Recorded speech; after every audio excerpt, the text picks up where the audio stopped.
during my interview to say 3 times that I'm a woman. And that's how I qualify. Mama Tensi Musaya, Balozi Wafani, Mama Tensi Musaya. And Ireland that actually led the final negotiations on the 17 Sustainable Development Goals in the don't serve our children well, and we don't support our families well, then the country will have. I think that was primitive, and they're quite right. You look after your children, you honour them. Thousands of political leaders have always been. This is a testament to the love you feel for this great nation of Kenya, and further, your support. It is your duty as a human being to share. And I'm not just to come and said, at least we're not dead, there'll be another day. And health survey. And that was one of the shining things that came out of that over 20 years. I will certainly do my absolute best, and I count on you.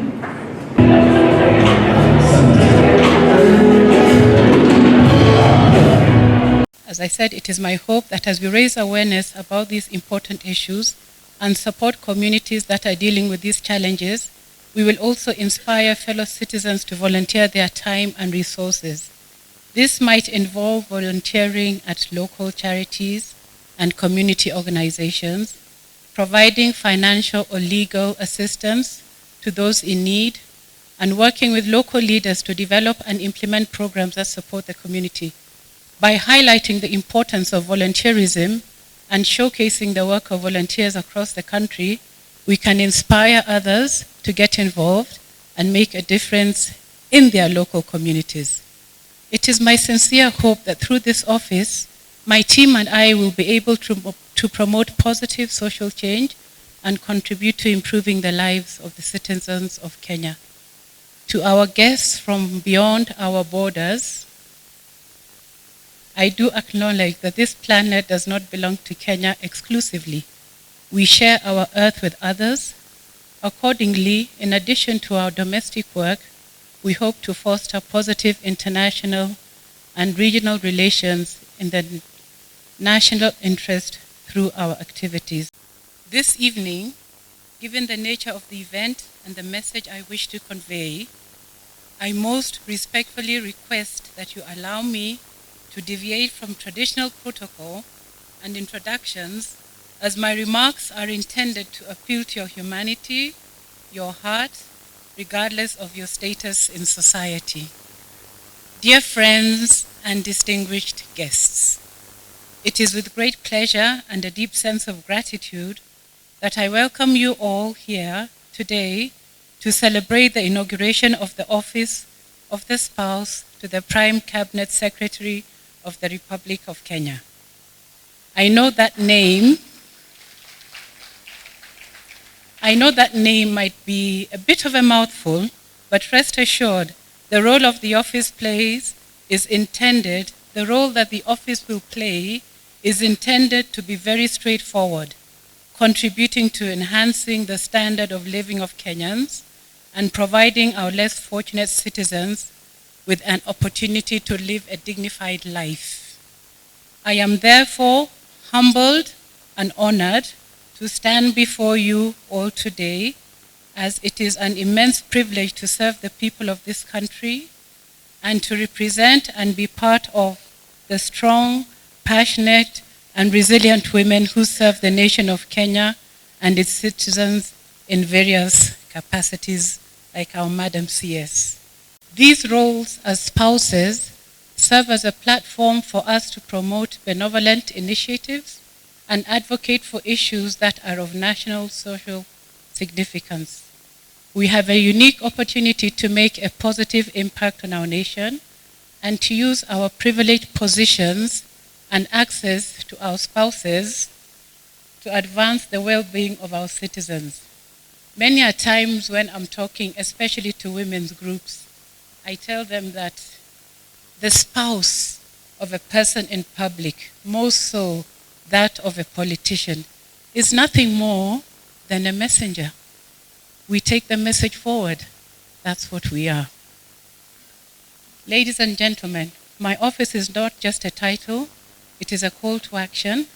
It is an office that seeks to serve no political agenda except that of service to the people. One of the primary roles of my office too would be to serve as a role model and advocate for important causes. I aim to bring attention to issues that are not always in the spotlight and to use my voice to effect positive change by establishing initiatives and tirelessly championing causes that matter to our country and her citizens, especially the vulnerable persons within us, by advancing causes that bring dignity to persons living with disability and the elderly, maternal and child health care, protection of the environment for the purpose of food security.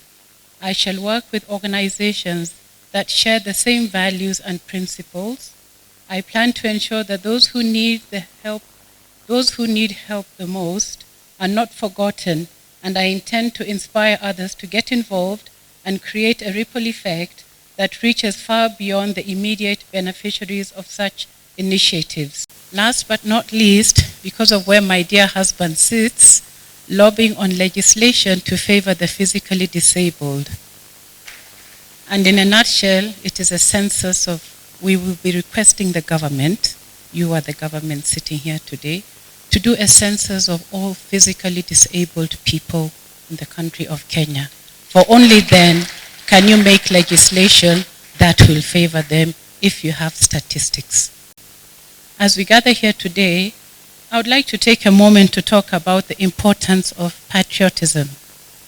Patriotism is the love and loyalty that we have towards our nation. Patriotism is a tool that can inspire prosperity in our country or in any country. Patriotism makes us take pride in our country's achievements, and we work towards its progress and success, and this creates a sense of national identity. We feel a sense of belonging and unity. This unity can lead to increased productivity, innovations, and entrepreneurship, all of which contribute to prosperity. Patriotism fosters a sense of responsibility. When we feel a sense of ownership for our country, we take an active role in sharing its future. We take responsibility for our actions and contribute towards the common good. This leads to better governance, greater civic participation, and improved social welfare, all of which contribute to prosperity. Last but not least, patriotism helps to build resilience. When we are patriotic, we come together in times of crisis and work towards a common goal. This can lead to greater social cohesion and a stronger sense of community. Ushiriki wema, in simpler terms, simply means sharing goodness. Ushiriki wema's 5-year plan of action includes, but is not limited to, the complete renovation of a school in Western Province of hearing impaired children. This is a co-ed boarding school in Western Kenya, serving about 500 pupils. For lack of a better word, the school is poor. They hardly have anything, and it is a boarding school. So it is one of my initiatives to ensure that the entire school is renovated and the children are equipped with all the equipment that they require to make themselves participate in society and to grow into beings who are dignified and can share the same experience to those who are coming behind them. I also will undertake pediatric childcare through the equipping of infant incubators to hospitals across the country. Why did I pick that? In August 2021, we went to the Mwai Kibaki Referral Hospital, which is the Kenyatta National Hospital in Nyeri, and I donated only 1 incubator. And surprisingly, the whole hospital was happy. They did not, this is a referral hospital, they did not have a single incubator. If a referral hospital cannot have a single incubator, you can imagine what our pediatric wards countrywide are like. So that is something else I've taken upon me, and I hope you will assist in that particular activity.